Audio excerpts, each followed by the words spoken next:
La 20e conférence internationale Avenir de l'Asie a eu lieu jeudi et vendredi à Tokyo. Les participants ont discuté des tensions en mer orientale et des mesures destinées à accélérer le développement de l'Asie. Le ministère des Affaires étrangères du Vietnam a organisé une conférence de presse internationale sur les tensions actuelles en mer orientale.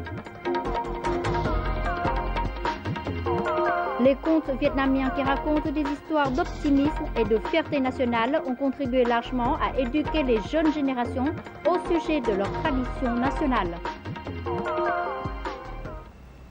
Bonjour à tous et bienvenue à notre journal.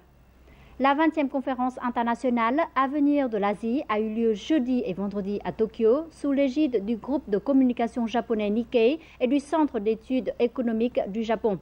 Placée sous le thème « L'Asie prend son vol, message pour les 20 prochaines années », cette conférence a réuni les chefs de plusieurs gouvernements, dont le Premier ministre singapourien Lee Hsien Loong, son homologue malaisien Najib Razak et le vice-premier ministre vietnamien Vũ Đức Đam, ainsi que de nombreux experts japonais.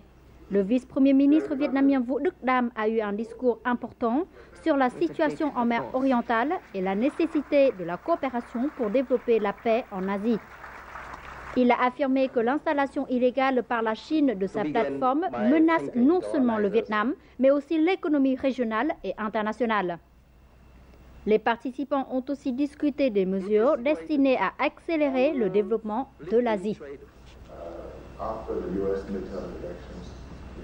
Le 4e sommet de la conférence pour l'interaction et les mesures de confiance en Asie, la SICA, s'est déroulé mercredi et jeudi à Shanghai, en Chine. Cet événement a réuni les dirigeants de 26 pays membres du SICA, dont 12 chefs d'État et de gouvernement. La délégation vietnamienne était conduite par la vice-présidente Nguyễn Thị Doan. Le sommet a insisté sur la nécessité d'édifier un environnement paisible et stable pour le développement en Asie, dans le contexte où les questions de la mer orientale continuent d'être l'un des plus grands défis pour la sécurité régionale et continentale. Les récentes évolutions complexes en Asie sont préoccupantes. Les différends de souveraineté insulaire et maritime, les questions relatives à l'énergie nucléaire, les menaces non traditionnelles comme la criminalité transfrontalière et la pollution environnementale menacent la stabilité et l'avenir du continent. En particulier, les agissements de la Chine dans la zone économique exclusive du Vietnam ont aggravé la situation dans la région. L'implantation illégale de la plateforme chinoise dans la zone maritime du Vietnam fait monter les tensions en mer orientale. Ces actes chinois préoccupent vraiment l'opinion internationale, surtout les pays d'Asie. Les membres responsables du SICA ont exprimé leur point de vue à l'égard de cette menace pour la stabilité régionale. La délégation vietnamienne, conduite par la vice-présidente Nguyễn Thị Doan, a fait comprendre à la communauté internationale le point de vue, la responsabilité et la sincérité du Vietnam de régler tous les différends pacifiques dans l'esprit du respect de la loi internationale et de l'intégralité de la souveraineté territoriale du pays. Il est évident que les actuelles évolutions complexes en mer orientale menacent sérieusement la paix, la stabilité, la sécurité de toute l'Asie. La présence de la vice-présidente vietnamienne à ce sommet revêt une signification importante.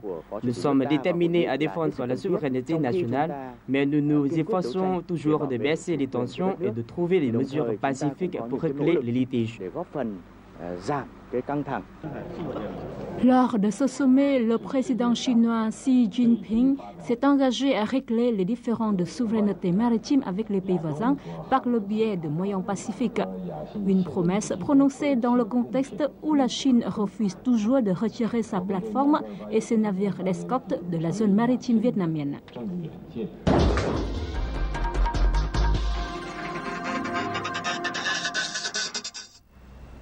Le ministère des Affaires étrangères du Vietnam a organisé cet après-midi une conférence de presse internationale sur les tensions actuelles en mer orientale.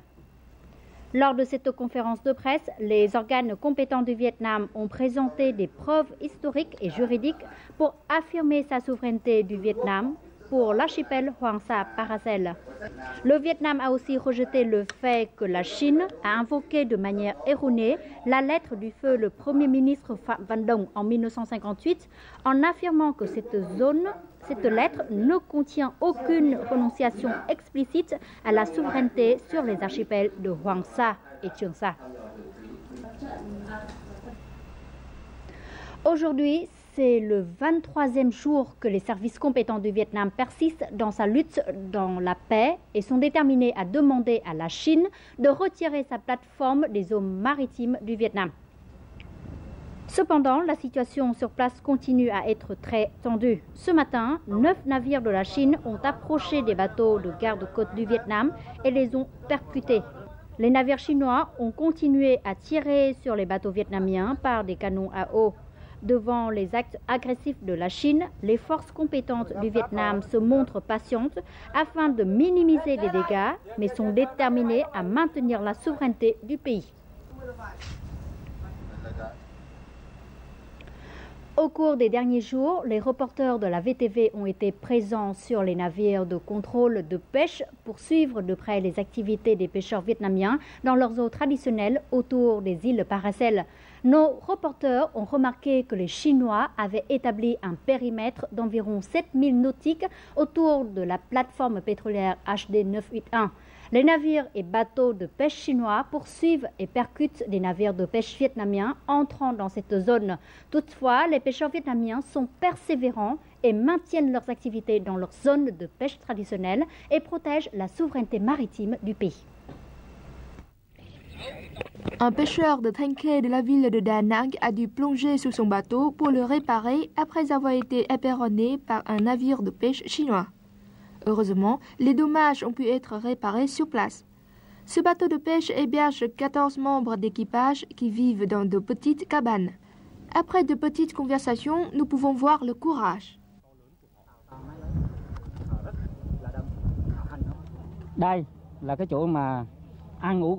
C'est là que nous mangeons et dormons. Nous travaillons le jour, mangeons et dormons la nuit. Nous prenons le relais pour la surveillance, car nous ne pouvons pas fuir si un navire chinois arrive en raison de la faible puissance de notre bateau.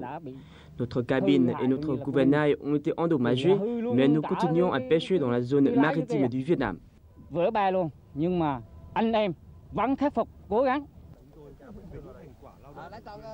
Les pêcheurs montrent avec joie les premiers fruits de leur travail. Après seulement une semaine en mer, ils ont pêché une bonne quantité de poissons et de calmars parce qu'ils connaissent ces zones comme les doigts de leurs mains, tout comme leur père et grand-père. Les pêcheurs vietnamiens ne sont pas seuls en mer. La garde côtière vietnamienne et les navires de contrôle de pêche les assistent.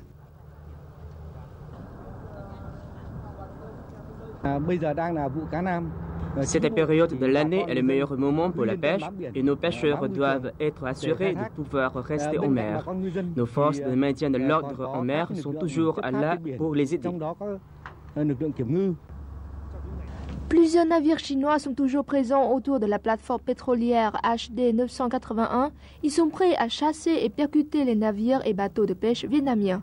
Mais il est évident que cette plateforme chinoise a été illégalement installée dans la zone économique exclusive du Vietnam. Entre ce vendredi et dimanche, le conseil d'administration de l'église bouddhique de la province centrale de Quảng Ngãi organisera sur l'île de Lý Sơn un grand requiem en faveur des soldats tombés pour la patrie dans la lutte de protection de la souveraineté des archipels Trường Sa Spratly et Hoàng Sa Paracel. Des activités comme procession, libération des animaux en capture sont organisées. C'est une bonne occasion pour les fidèles bouddhistes en particulier et tout le peuple vietnamien en général d'exprimer sa reconnaissance envers les soldats, ces héros qui ont monté des stèles marquant la souveraineté vietnamienne sur les deux archipels Hoàng Sa et Trường Sa.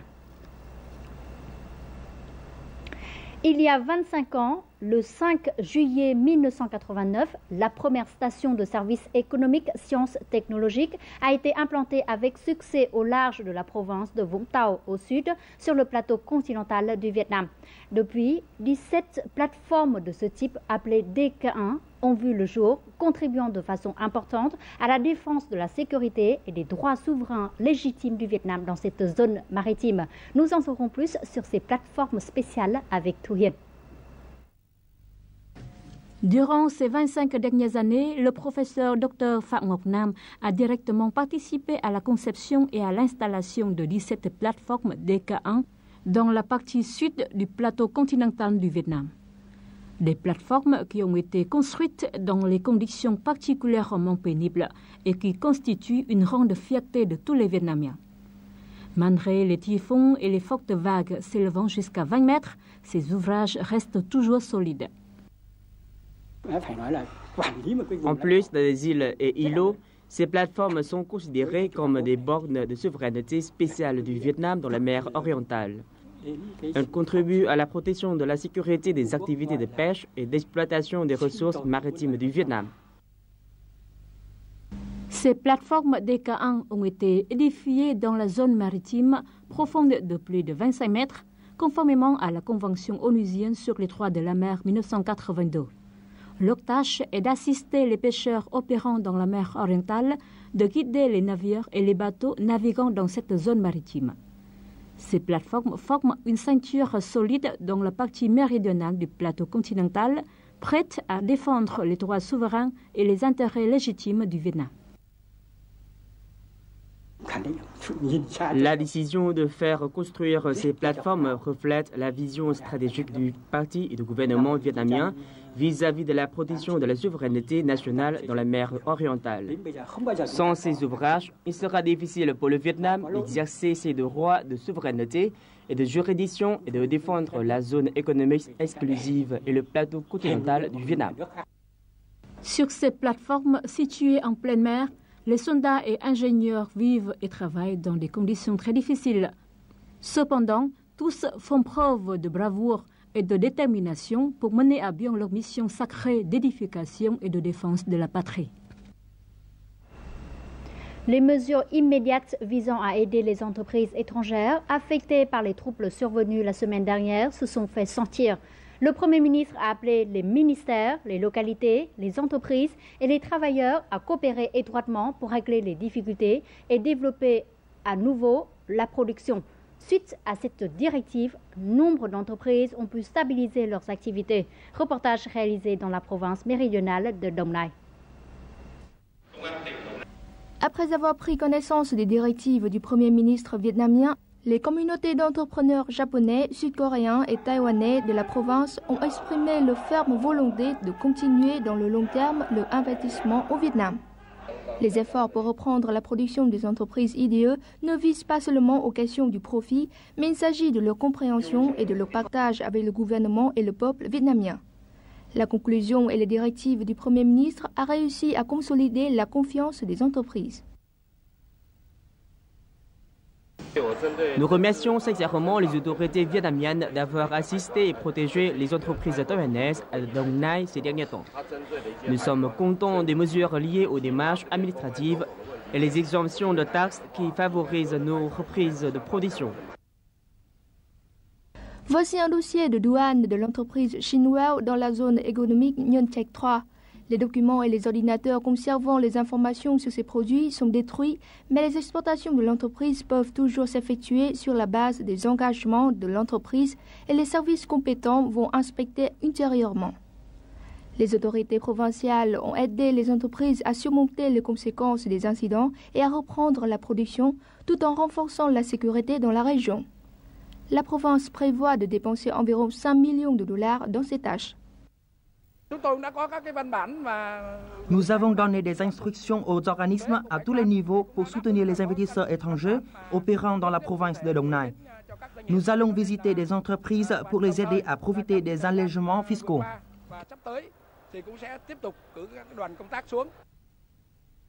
La plupart des entreprises étrangères à Dong Nai ont repris leurs activités à la suite de l'action du Premier ministre Nguyễn Tấn Dũng. Selon elle, cet acte a montré du respect et le soutien du gouvernement vietnamien pour les investisseurs étrangers. Et notre journal continue avec les taux de change et les indices de la bourse du Vietnam.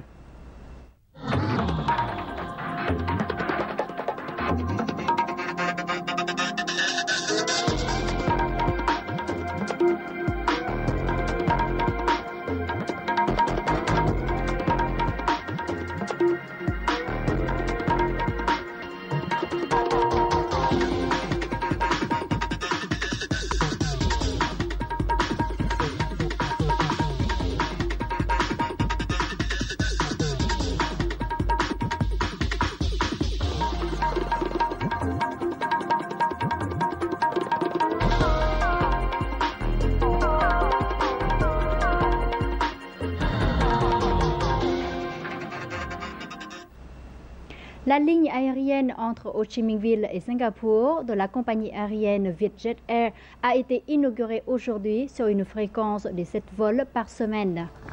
Cette nouvelle ligne offrira aux passagers plus de 2500 places par semaine.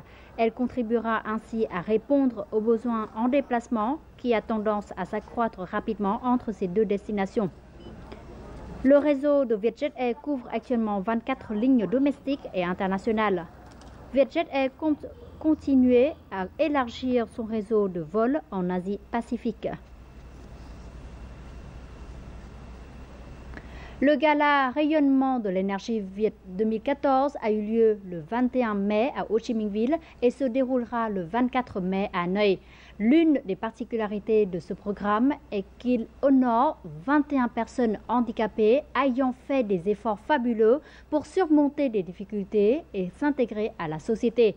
Dans le reportage qui suit, nous vous proposons de rencontrer 2 de ces personnes handicapées exemplaires. À 27 ans, cette femme a tout perdu à cause d'une tumeur cérébrale. Elle a soudainement été paralysée des pieds. Elle ne pouvait plus voir ni entendre. Elle a perdu son emploi et pire encore, son futur mari l'a abandonnée. Cependant, grâce à ses efforts fabuleux et à son énergie de fer, elle a pu surmonter la douleur et le désespoir pour réussir dans le travail et dans la vie. Au moment où j'ai tout perdu, je n'étais pas trop désespérée. J'avais conscience que j'étais plus heureuse que certaines autres personnes. Ma famille et mes amis sont toujours à mes côtés. J'ai fait des efforts pour appliquer les connaissances acquises dans les technologies de l'information pour aider les personnes malvoyantes. Grâce à Skype et à un logiciel destiné aux personnes malvoyantes, Hạnh a établi un réseau connecté aux personnes malvoyantes dans le pays et à l'étranger. Elle a enseigné gratuitement l'anglais et le japonais aux Vietnamiens et le vietnamien aux étrangers. Comme Hạnh, Trương Ngọc Bình est un autre exemple des personnes handicapées vietnamiennes qui ont fait d'énormes efforts pour se confirmer et contribuer à la société. Depuis 2003, il a rapporté au pays d'innombrables médailles d'or et d'argent lors des compétitions de badminton régionales et internationales. Il est une fierté du Vietnam en étant classé à la 6e place parmi les meilleurs joueurs de badminton handicapés du monde. Les sports, et le badminton en particulier, m'ont aidé à surmonter le complexe d'infériorité. Je me sens plus confiant en moi-même. Je suis fier de pouvoir faire du sport et de remporter la gloire au pays natal lors de concours internationaux. Les personnes handicapées pleines d'énergie comme Ngọc Bình ou Thế Hạnh servent d'exemple. Elles inspirent les autres personnes handicapées vietnamiennes, les encourageant à faire valoir leurs propres capacités pour s'intégrer et contribuer à la société. Cela fait 5 ans que l'île de Koh Lao Cham de la province centrale de Quảng Nam est reconnue par l'UNESCO comme une zone de réserve naturelle mondiale. Nombre de mesures de préservation de cette réserve ont été mises en place. Les efforts et la réussite de la préservation ont apporté des résultats encourageants. Koh Lao Cham compte actuellement plus de 3000 habitants dont la majorité vit de la pêche. Malgré le contrôle permanent des membres du Centre de préservation maritime, avec une population nombreuse et une grande superficie de la réserve, les cas d'infraction sont inévitables. Comme j'ai des difficultés, je viens faire la pêche dans cette zone pour gagner ma vie. Je sais que mon exploitation ici est illégale, mais je le fais quand même pour nourrir mes enfants. Créée en 2005, la zone de protection de biologie marine couvre plus de 200 km² de surface d'eau, dont 165 hectares de récifs coralliens. Les locaux vivaient de génération en génération de la pêche. Leur faire comprendre les apports des activités de préservation de cette zone est très difficile. Une sanction administrative sévère, conformément à la loi, ne convient pas au contexte ici. Les autorités compétentes mettent l'accent sur la sensibilisation. Toute exploitation ici subira une amende de 30 millions de dons. Cependant, on se penche plutôt sur une résolution de sensibilisation non seulement auprès des locaux, mais aussi pour ceux venant d'ailleurs. Les apports de la mer pour les pêcheurs locaux sont considérables. Une bonne protection de la biologie marine contribuera à développer le secteur du tourisme sur cette île. Dans la haute saison touristique, le nombre de visiteurs est même plus élevé que celui des locaux. Le revenu des habitants provient alors principalement des activités touristiques. Notre réussite est de protéger les récifs de corail dans la zone centrale, de replanter et de restaurer les récifs abîmés. Nous aidons également les habitants à développer leurs moyens de subsistance.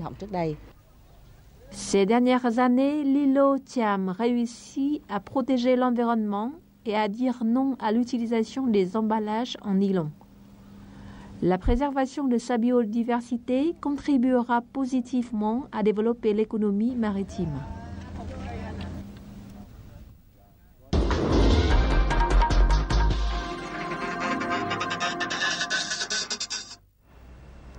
De génération en génération, les contes vietnamiens qui racontent des histoires d'optimisme et de fierté nationale ont contribué largement à éduquer les jeunes générations au sujet de leur tradition nationale. Une nouvelle collection de contes bilingues en vietnamien et anglais a été publiée récemment dans le but d'introduire les contes vietnamiens aux lecteurs du monde entier. La légende raconte que c'est le roi Lelo qui a emprunté l'épée mythique du roi Dragon. Ce fut grâce à cette épée que le roi Lelo a vaincu les ennemis. Cela faisait partie d'un conte vietnamien appelé « La légende du lac de l'épée restituée ». Le livre fait partie d'une nouvelle collection de contes vietnamiens écrits en vietnamien et en anglais par la maison d'édition Kim Dong. La maison d'édition Kim Dong a lancé une nouvelle collection de 10 volumes de contes vietnamiens populaires, imprimés en vietnamien et en anglais.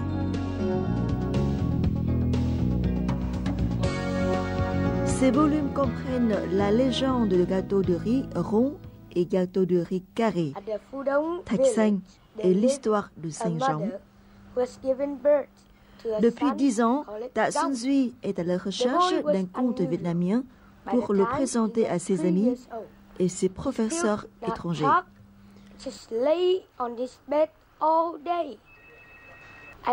J'aime à la fois la version anglaise et la version vietnamienne parce que je peux apprendre des histoires et des pratiques vietnamiennes en parlant l'anglais. J'aime particulièrement l'histoire de Saint-Jean, le garçon qui était âgé de seulement 3 ans et était au lit toute la journée, dit un beau jour comment sauver la nation. C'est incroyable, vraiment génial. Afin d'aider les enfants locaux à apprendre l'anglais, la nouvelle collection bilingue est également destinée aux enfants vietnamiens à l'étranger, qui ont parfois de la difficulté avec la langue et la littérature vietnamienne. Les livres sont aussi une bonne option pour les étrangers qui veulent en apprendre davantage sur l'histoire vietnamienne. Les contes illustrés ont été produits par des écrivains et des artistes bien connus, et les traductions en anglais ont été éditées par l'auteur américain Lady Barton, qui connaît bien la culture et l'histoire vietnamienne. L'édition bilingue fait partie des efforts de la maison d'édition Kim Dong pour introduire la culture vietnamienne à l'étranger. Nous avons publié un recueil de 10 contes vietnamiens avec de nouvelles illustrations pour attirer les jeunes lecteurs, en particulier ceux de l'étranger.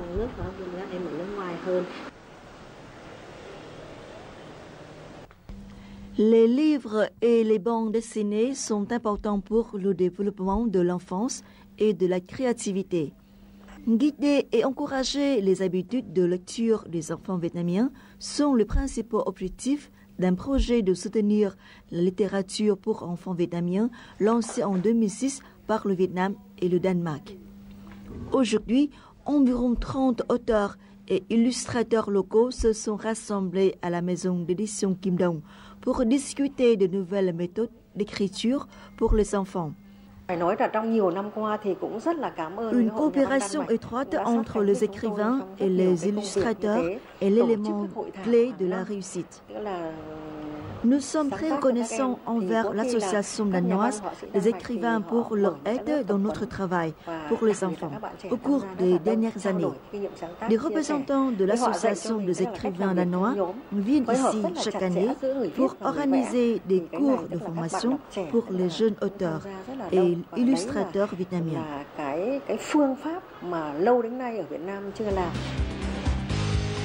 La maison d'édition Kim Dong travaille en plus sur 10 livres d'images bilingues vietnamien-anglais comportant des contes vietnamiens basés sur les nouvelles méthodes apprises des auteurs danois. Au cours des 2 dernières années, des milliers d'exemplaires de contes vietnamiens ont été publiés aux États-Unis, en Corée du Sud et à Taïwan. Les contes ont été écrits dans les 2 langues vietnamiennes et locales, contribuant à aider à promouvoir la culture vietnamienne et l'histoire du pays à travers le monde. Tout de suite, les prévisions météo pour demain.